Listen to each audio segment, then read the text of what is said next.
আসসালামু আলাইকুম, সবাই কেমন আছেন? আশা করছি সবাই ভালো আছে। এক মানুষ তার নিজের ভাগ্য নিজে তৈরি করে।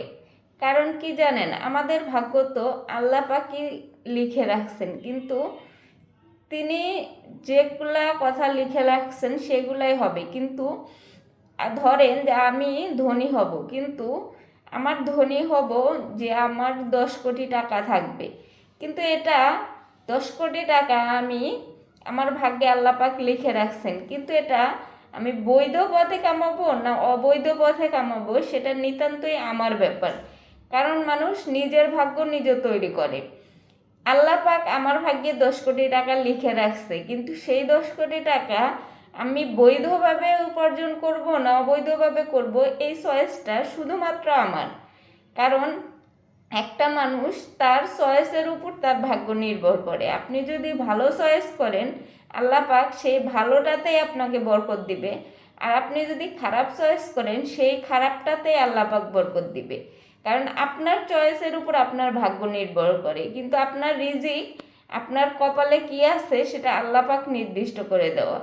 কিন্তু আপনার চয়েস হবে ভালো না খারাপের দিকে, সেটা একমাত্র আপনারই। প্রেম হচ্ছে উপহারের মধ্যে সীমাবদ্ধ একটা সম্পর্ক। কারণ প্রেমের মধ্যে যদি উপহার না থাকে, সেই প্রেমটা কিন্তু কখনোই আপনি সেই প্রেমের পূর্ণতা পাবেন না। কিছুদিন পরে গিয়েই ঝামেলা হবে। সেটা আমি বিস্তারিত বলতেছি যে একটা প্রেমের সম্পর্ক দেখবেন যে উপহার ছাড়া কোনো প্রেমের সম্পর্ক নেই। প্রেমের সম্পর্ক মানেই উপহার, আর আপনি যদি উপহার না দিতে পারেন তাহলে কিন্তু সেই সম্পর্কটা থাকে না, বেশি দিন টেকে না।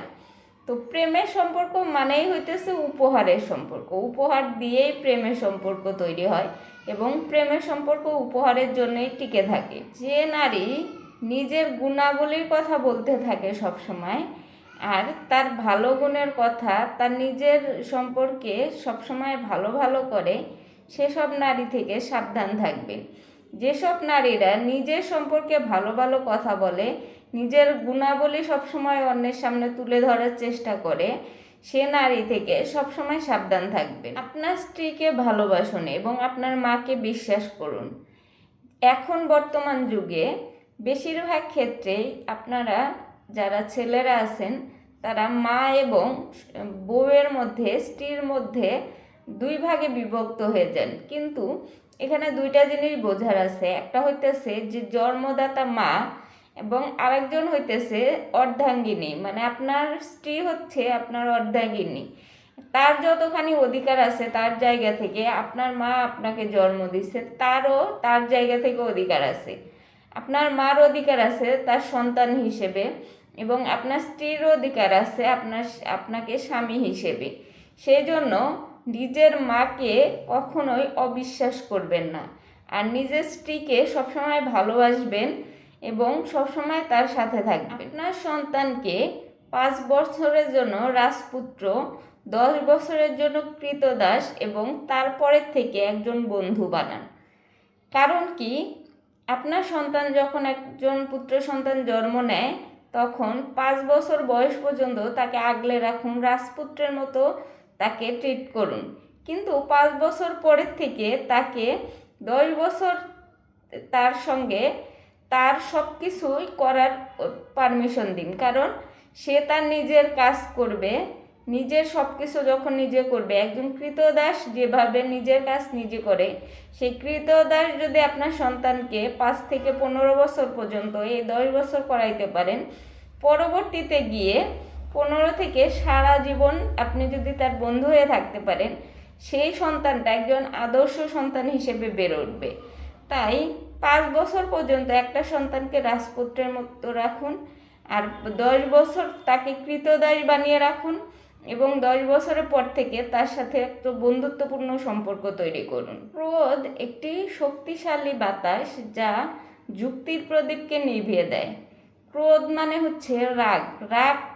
রাগের বাতাস এমন বেশি যে রাগের কারণে আপনার যুক্তির যে প্রদীপ থাকে, যুক্তির যে আলো থাকে, সেটা নিভে যায়। কারণ আপনি যে কোনো অবস্থায়, যে কোনো জায়গায় যদি রাগ দেখান, সেই জায়গাতে আপনার যুক্তি দেওয়ার যে প্রদীপটা আছে, আলোটা আছে, সেটা নিভে যায়, সেটা আপনি দিতে পারেন না। আর যদি আপনি রাগ না দেখান তাহলে আপনি যুক্তি দ্বারা যে কোনো জিনিসকেই জয় করতে পারবেন। সেই জন্য যে কোনো জায়গায় সবসময় সব জায়গাতেই রাগ দেখাতে নেই, ক্রোধ দেখাতে নেই। এই জন্য যে সবসময় যুক্তির কাছে মানুষ হেরে যায়, রাগের কাছে কিন্তু নিজেকে হারতে হয়। অন্য কেউ আপনার রাগের জন্য হারবে না, বরঞ্চ আপনি নিজেই নিজের কাছে হেরে যাবেন। এই জন্য ক্রোধটাকে সংবরণ করে রাগটাকে নিজের মধ্যে পুষে যুক্তি দ্বারা যে কোনো জিনিসের মোকাবেলা করার জন্য প্রস্তুত হন। যারা দান করে তাদের আসলে দানের কথা বলা উচিত না, যারা দান পায় তাদেরকে দানের কথা বলা উচিত। আমাদের সমাজে এমন দেখি যে যারা দান করে তারাই বেশি ঢাকঢোল পিটায়, আর যারা দান পায় তারা চুপে চাপে লুকিয়ে থাকে, তারা কিছু বলে না। কিন্তু এর উল্টোটা হওয়ার কথা ছিল। যারা দান করে তারা কোনো তারা আড়ালে থাকার কথা ছিল, যারা দান পায় তাদের সামনে থাকার কথা ছিল।